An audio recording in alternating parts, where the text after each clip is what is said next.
Hứa Khải và Đàm Tùng Vận, tại sao cặp đôi này lại khiến dân tình nghiện đến vậy? Hứa Khải đã hợp tác với vô số nữ diễn viên, tại sao chỉ có Đàm Tùng Vận là người khiến anh ấy nổi tiếng như vậy? Mật mã cảm xúc ẩn giấu đằng sau, em đẹp hơn ánh sao, đã được tiết lộ.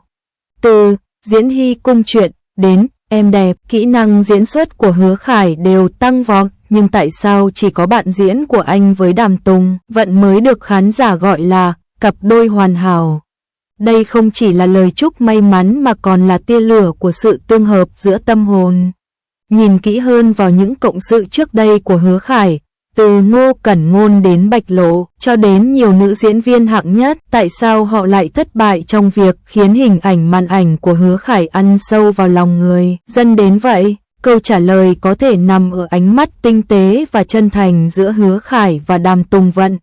Chính phép thuật của Đàm Tùng Vận đã giúp Hứa Khải tìm được trạng thái chân thực và thoải mái nhất trước ống kính, như thể đó không còn là diễn xuất nữa mà là một mối tình thực sự. Sự tự nhiên và thuần khiết này chính xác là cảm giác CP thực sự mà khán giả hằng mơ ước. Trong tập 13 của Em đẹp hơn ánh sao, nhà hàng được Hàn Đình lựa chọn là nhà hàng mang nét đặc trưng của Munich, Đức. Nhà hàng này mang phong cách Bavaria điển hình, với những chiếc gạc tinh xảo treo trên tường và bàn ghế gỗ toát lên bầu không khí mộc mạc. Nhà hàng rộn ràng tiếng cười của mọi người và tiếng chạm ly rượu vang leng keng. Họ ngồi bên cửa sổ, nhìn ra đường phố nhộn nhịp của Munich. Người phục vụ nhiệt tình đưa thực đơn ra, Hàn Đình khéo léo gọi món thịt lợn quay kiểu Đức và xúc xích trắng đen Munich, đồng thời gọi một ly rượu hoa quả đặc sản địa phương cho Kỳ Tinh. Một lúc sau, miếng thịt lợn quay được dọn lên bàn. Miếng thịt lợn khổng lồ tỏa ra mùi thơm hấp dẫn, lớp da vàng óng ánh dầu. Kỳ Tinh kêu lên, thơm quá. Hàn Đình cười nói, đây là Munich cổ điển, ngươi nhất định phải nếm thử. Thịt lợn được kết hợp với dưa cải bắp và khoai tây nghiền. Vị chua của dưa cải làm trung hòa vị béo của thịt lợn. Khoai tây nghiền rất tinh tế và đậm đặc, có hương vị êm dịu. Sau đó, xúc xích đen trắng Munich cũng được phục vụ.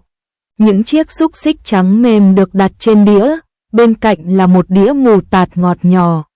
Kỳ Tinh cẩn thận cắt một miếng cho vào miệng, vị mềm của xúc xích cùng vị ngọt cay của mù tạt hòa vào trong miệng, hai mắt cô lập tức sáng lên. Nhìn thấy vẻ mặt hài lòng của cô, Hàn Đình vô thức nhếch lên khóe miệng. Họ vừa thưởng thức đồ ăn vừa ngắm cảnh bên ngoài cửa sổ. Một bầu không khí ấm áp và ngọt ngào tràn ngập khắp nhà hàng. Ăn xong, cả hai quyết định đi bộ về khách sạn gần nhà hàng.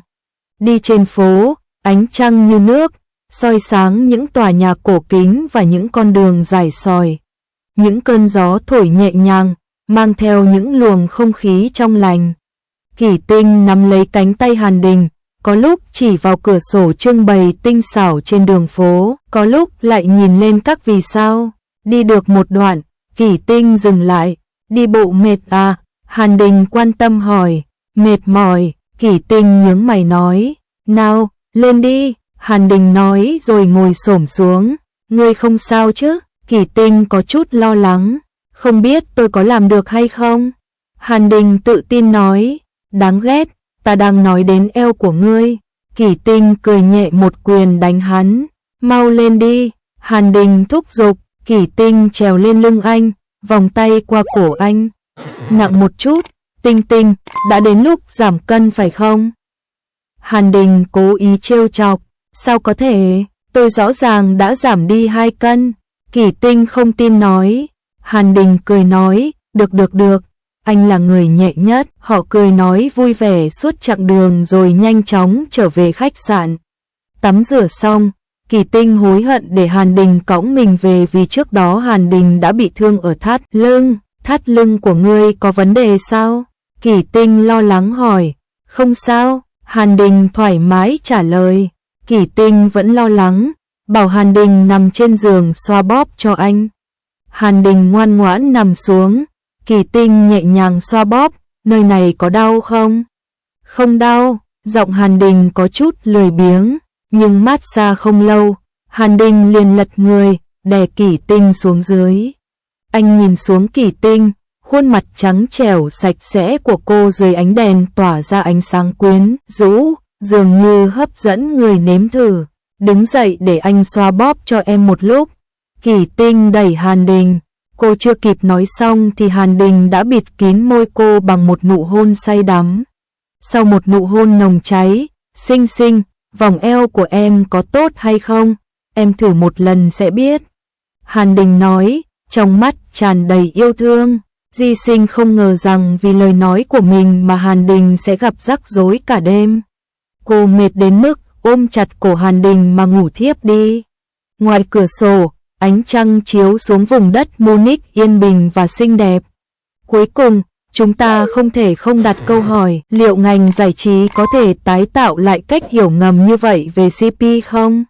Liệu cặp đôi tự nhiên, Hứa Khải và Đàm Tùng Vận có trở thành huyền thoại không thể lặp lại? Hãy đến và để lại lời nhắn để chia sẻ quan điểm của bạn và cùng chúng tôi chờ đợi sự ra đời của nhiều câu chuyện hay hơn trên màn ảnh.